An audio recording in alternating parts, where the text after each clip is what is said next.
Alors, je vais vous parler de la place Wilson et de l'église Saint-Pierre. La place Wilson se situe donc au sud de la ville de Dijon. Vous voyez ce plan qui représente Dijon enserré dans ses remparts. C'est un plan qui a été dressé juste avant la Révolution, à la fin du XVIIIe siècle. Et vous voyez les remparts avec le bastion Saint-Pierre et la place Saint-Pierre. Anciennement, avant la place Wilson, on l'appelait la place Saint-Pierre, se trouve à l'emplacement du bastion Saint-Pierre, vous voyez, en face des allées qui mènent au parc de la Colombière.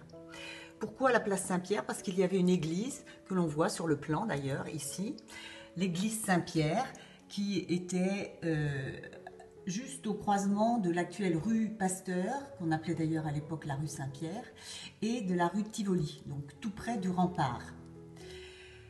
Voilà, donc cette église, qui était une église médiévale, a été sécularisée comme toutes les églises à la Révolution, et puis démolie en 1793.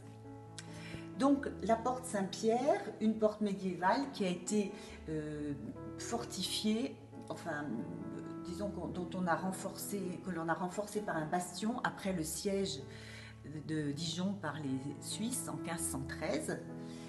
Et quand on a débastionné Dijon au XIXe siècle, on a aménagé donc cette place, la place Saint-Pierre, que l'on appelle maintenant la place Wilson, en l'honneur du président Wilson, qui est le président des États-Unis, qui a fait entrer les États-Unis dans la guerre et qui a permis la victoire des Alliés à la fin de la Première Guerre mondiale. L'église Saint-Pierre, l'ancienne église Saint-Pierre, voilà à quoi elle ressemblait. Complètement différente de l'actuelle, effectivement, était donc située à l'angle de la rue de Tivoli et de l'actuelle rue Pasteur, détruite pendant la Révolution, comme je viens de vous le dire. Alors que l'actuelle église Saint-Pierre est à un autre endroit, puisqu'elle est de l'autre côté des remparts. J'en parlerai tout à l'heure. Voilà à quoi ressemblait le bastion Saint-Pierre. Le bastion, vous voyez, il y avait un bastion. Et derrière, c'était la porte Saint-Pierre, le pont qui enjambait les douves, puisqu'il y avait de l'eau qui était tout autour des remparts, de l'eau alimentée par le Suzon qui avait été dévié pour arroser les douves autour des remparts, des 97 hectares du Vieux-Dijon. Et puis là, on était à l'extérieur, c'est-à-dire ici, dans le faubourg Saint-Pierre.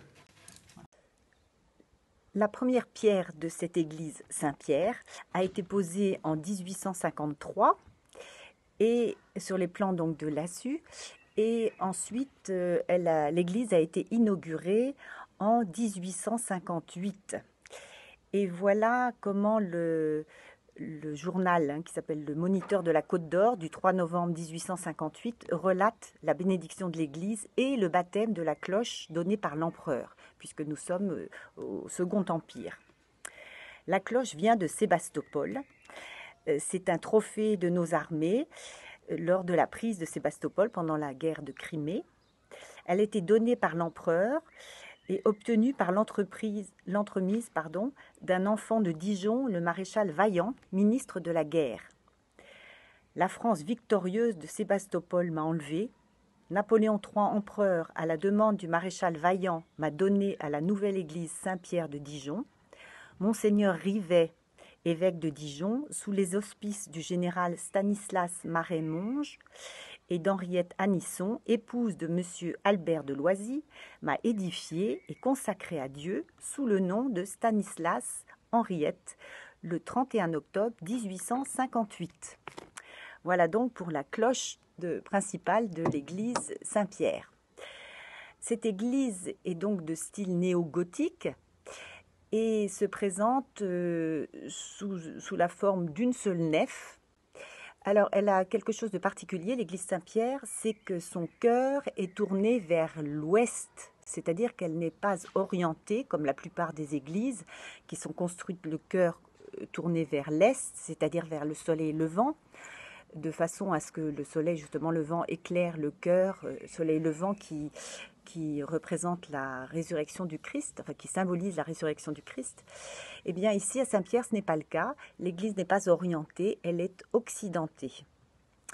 C'est-à-dire que son chœur est tourné vers l'ouest. Et l'entrée se trouve à l'est, sur la place Saint-Pierre. Il y a une nef toute simple, hein, une nef unique, un transept et puis un chœur, le tout voûté d'ogives en style néo-gothique.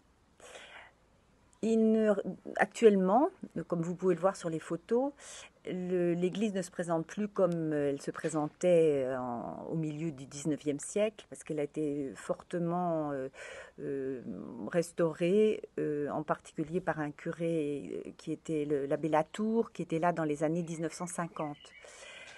Des vitraux d'origine, par exemple, il ne reste que ceux sur la droite quand on rentre, c'est-à-dire dans le transept nord, qui représente la fuite en Égypte. On voit la Sainte Famille avec la Vierge Marie sur l'âne avec l'enfant Jésus et Saint Joseph. Et à droite de la Sainte Famille, vous voyez un vitrail représentant Saint Fiacre. Saint Fiacre, on le reconnaît à son attribut, c'est la pelle. Et Saint Fiacre, c'est le saint patron des jardiniers. En effet, le faubourg Saint-Pierre, c'était un faubourg où il y avait beaucoup de jardiniers, de maraîchers. Et c'est normal qu'on retrouve leur saint patron donc dans l'église Saint-Pierre. Dans les années 1840, quand on a détruit les remparts, on a donc aménagé la place Saint-Pierre, une grande place circulaire de 110 mètres de diamètre, avec un bassin en son centre, très grand lui aussi, puisqu'il occupe le quart de la place. Et au centre du bassin, un jet d'eau, grâce à l'ingénieur Darcy, Henri Darcy, qui a amené l'eau courante à Dijon, vous savez, dans toutes les rues de Dijon et même à l'étage, dans les immeubles, ce qui fait que Dijon a été la deuxième ville en Europe à avoir un tel système d'eau courante. Et cet Henri Darcy a également construit ce jet d'eau au centre du bassin, jet d'eau qui est resté en place jusqu'en 1994. Autour du bassin, on a planté une double rangée d'arbres, des arbres fruitiers en général, pour la plupart des cerisiers. Et puis cette place était très animée.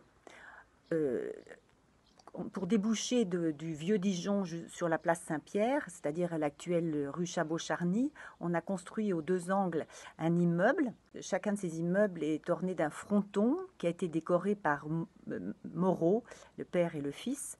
Et ils représentent sur la droite, c'est-à-dire au-dessus de la banque, ils représentent Dijon, avec une femme qui symbolise Dijon. Et au-dessus de la poste, le fronton représente la Bourgogne, avec de la vigne en particulier. Cette place était très animée, en particulier à l'époque à la Belle Époque, c'est-à-dire au début du XXe siècle. D'ailleurs, à cette époque-là, la place ne s'appelait plus la place Saint-Pierre et pas encore la place Wilson, c'était la place du peuple. On l'avait débaptisée au moment du Petit Père Combe. C'était donc une place très animée où les Dijonnais aimaient se retrouver pour différentes festivités. C'est pour ça qu'on y avait construit un kiosque. Le kiosque actuel a remplacé un kiosque en bois. Et donc, on pouvait jouer de la musique, organiser différents événements.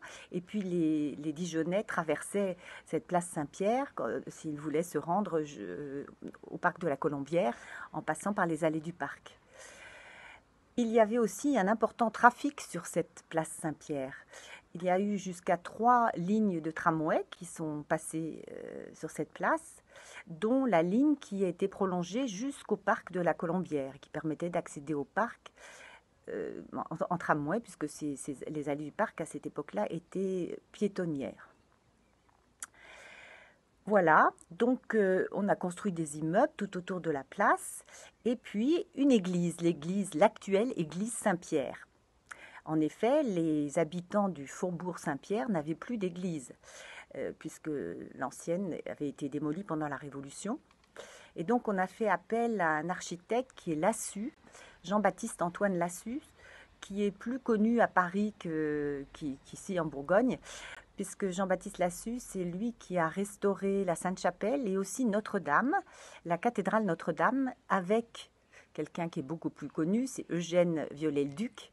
Mais alors malheureusement, Lassus est mort jeune, il avait à peine 50 ans, et donc il n'a pas pu achever la restauration de la cathédrale Notre-Dame à Paris.